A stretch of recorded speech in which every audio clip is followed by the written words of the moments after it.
Masheha wa wilaya Mkoani wametakiwa kutothibitisha maeneo ambayo hayatakiwi kuhaulishiwa wananchi kwa mujibu wa sheria na kanuni za uhaulishaji wa ardhi.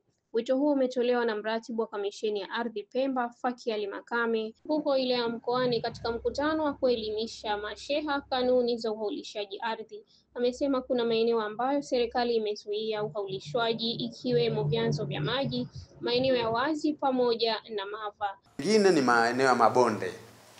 Kuna mabonde hasa yale mabonde ambayo tunayatumia sana kulima mpunga, miwa, yale mabonde yenye maji.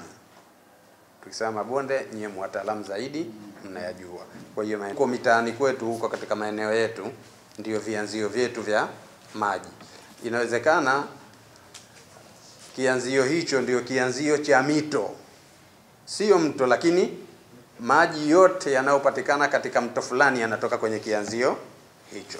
Lakini akaja mtu akadai kwamba eneo hilo la kwake na akajaza hiyo fomu, akasema eneo hilo anataka kuhaulisha. Kwa hivyo ni kazi sasa ya sheha kusema kwamba hapa ni kianzio cha maji. Naye mwanasheria wa kamisheni ya ardhi Abdalla Juma Salum amewataka masheha hao kufuata sheria za uhaulishaji wa ardhi zinavyoelekeza ili kuepusha migogoro ambayo inaweza kuepukika.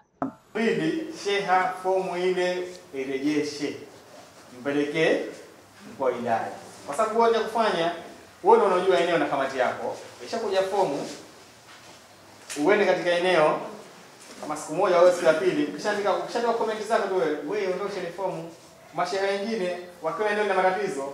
Naye mkurugenzi wa kamisheni ya ardhi Mohamed Said Chande amesema lengo la kuwapa elimu masheha hao katika kuhaulisha ardhi ni kuboresha utendaji kazi kutokana na mabadiliko mapya ya uhaulishaji ardhi.